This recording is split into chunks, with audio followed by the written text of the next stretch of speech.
میرا نام مہک ہے اور میں فیصل آباد میں رہتی ہوں۔ میری عمر 18 سال ہے۔ کالج کے بعد میں سائنس اکیڈمی میں جایا کرتی تھی جو پیپل کالونی میں تھی۔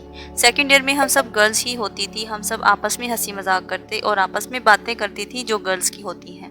ہماری اکیڈمی نیو اوپن ہوئی تھی، میٹرک کا بیچ آیا ہوا تھا، میٹرک کلاس کے بچے ہمارے آگے بیٹھتے تھے، ان میں ایک لڑکا احسان بھی تھا۔ احسان مجھے ڈیلی دیکھتا تھا اور یہاں تک کہ بائک پر میرے پیچھے آتا تھا۔ میں فرنٹ ڈیسک پر بیٹھی ہوتی تھی اور سیدھا اس نے آنا اور آ کر مسکراہٹ دینی اور چلے جانا۔ میں نے کافی بار اس کو اگنور کیا۔ ایک بار اس نے مجھے نمبر دینے کی بھی کوشش کی، میں اگنور کر دیتی تھی۔ میں نے کہا چھوٹا بچہ ہے، میں ان سے سینئر ہوں تو کوئی ایشو نہیں ہے، کیونکہ ہماری عمر میں کافی فرق تھا۔ اس نے نمبر دینے کی کوشش کی اور کہا کہ میں آپ سے بات کرنا چاہتا ہوں۔ میں نے اس کو ٹال دیا، میں نے کہا جو بھی بات کرنی ہے یہاں پہ کر لو۔ وہ ضد کرنے لگا، میں نے اسے ٹال دیا، میں نے کہا چلو ٹھیک ہے پھر بات کریں گے، میری کلاس کا ٹائم ہو رہا ہے۔ پھر اس نے میری ایک دوست سے بات کی اور اس کو کہا کہ میں مہک سے بات کرنا چاہتا ہوں۔ اس نے کہا نہیں نہیں، مہک ایسی لڑکی نہیں ہے، وہ تم سے بات نہیں کرے گی۔ اس نے کہا تم مجھ سے بات کروا دو، میں اس سے بات کرنا چاہتا ہوں۔ میری فرینڈ نے مجھے بتایا تو میں نے اپنی فرینڈ کو ڈانٹا کہ تم نے اسے بات ہی کیوں کی؟ وہ کہتی اس نے مجھے رستے میں روک لیا تھا، میں کیا کرتی؟ میں نے کہا اچھا چلو دفع کرو اس کو۔ کچھ ٹائم گزرا تو اس نے جیسے نیچے آنا جانا، آتے جاتے اسمائل دینا، اور جب میں نے گھر جانا تو میرے رکشے میں میرے پیچھے آنا۔ وہ لڑکا کم عمر تھا لیکن دیکھنے میں اچھا تھا، اچھی پرسنالٹی والا تھا۔ ایک دن چھٹی کر کے اکیڈمی سے میں گھر جا رہی تھی تو سیڑھیوں پر جیسے میں جا رہی تھی اس نے میرے بیگ میں اپنا نمبر ڈال دیا۔ اس میں لکھا ہوا تھا مہک گھر جا کر مجھ سے بات کرنا، میں تم سے بات کرنا چاہتا ہوں۔ میں نے وہ پرچی نکالی تو واپس آ کر سر کو پکڑا دی۔ سر دیکھیں یہ احسان کی کیا بدتمیزی ہے۔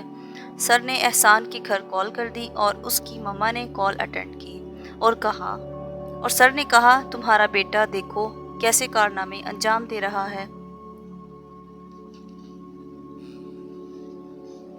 تو اس نے کہا میں احسان کو سمجھاؤں گی اور اس کے پاپا کو بھی بتاؤں گی۔ سر نے کہا اگر یہ بات مہک کے گھر والوں کو پتہ چل جاتی کتنا مسئلہ بننا تھا، اور جو پرچی تھی اگر اس کے گھر میں سے کوئی دیکھ لیتا تو اس کی زندگی خراب ہو جاتی۔ اس کی مما نے سوری کی اور بات ختم ہو گئی۔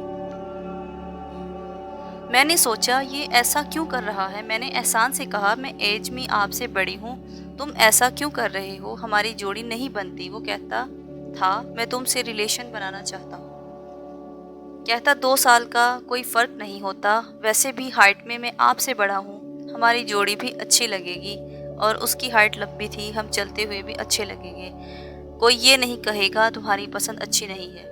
میں نے کہا چلتے ہوئے کیا اچھا لگے گا جب میں خود ہی سیٹسفائی نہیں ہوں آپ سے۔ کہتا اچھا سوچو تم کچھ میرے بارے میں۔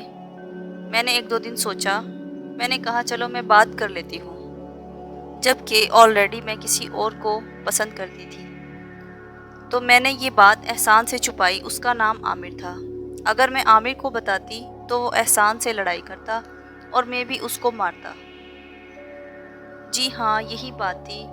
یہ بات عامر کو پتہ نہیں تھی کہ میری لائف میں احسان ہے، اور احسان کو یہ بات پتہ نہیں تھی کہ میری لائف میں عامر ہے۔ ایک دن احسان نے مجھ سے کہا کہ مجھے تم سے ملنا ہے۔ میں نے کہا میں کیسے ملوں گی؟ تو اس نے کہا ہم اکیڈمی کے باہر ملتے ہیں، اور آج اکیڈمی بھی نہیں جانا، وہاں سے ہم باہر چلیں گے۔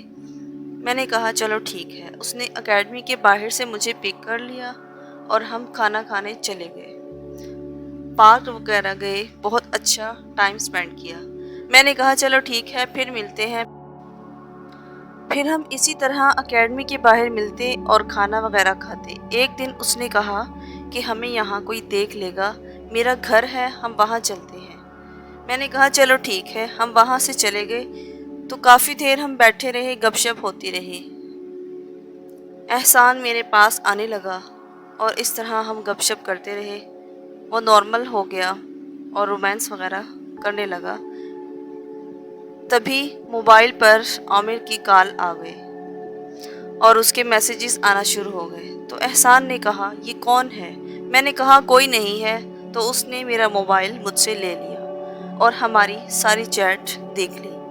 تو اس نے کہا تم نے اچھا نہیں کیا، تم نے مجھے چیٹ کیا ہے، تم چلی جاؤ یہاں سے۔ میں نے کہا چلو ٹھیک ہے۔ میں جیسے ہی باہر جانے لگی تو ہمارے جاننے والوں میں سے کسی عورت نے مجھے وہاں سے دیکھ لیا اور اس نے ہمارے گھر بتا دیا اور کافی ایشو کریٹ ہو گیا۔ گھر والوں نے میرا رشتہ دیکھا اور میری شادی کروا دی اور میں شادی کروا کے فیصل آباد سے باہر چلی گئی۔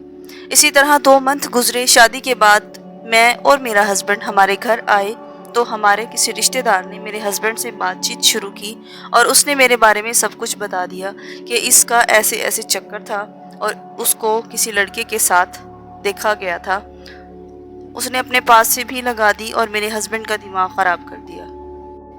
وہ مجھے میرے گھر چھوڑ کر چلا گیا۔ کچھ دن کے بعد اس نے طلاق کا کاغذ ہمارے گھر بھجوا دیا۔ اس طرح ہم نے اپنی چھوٹی سی نادانی سے اپنی زندگی خراب کر لی۔ لڑکیوں کو چاہیے کہ وہ ہر فیصلہ سوچ سمجھ کر کرے اور اپنے ماں باپ کی عزت کا خیال کرے اور یہ دکھاوے کی محبتوں سے دور رہیں۔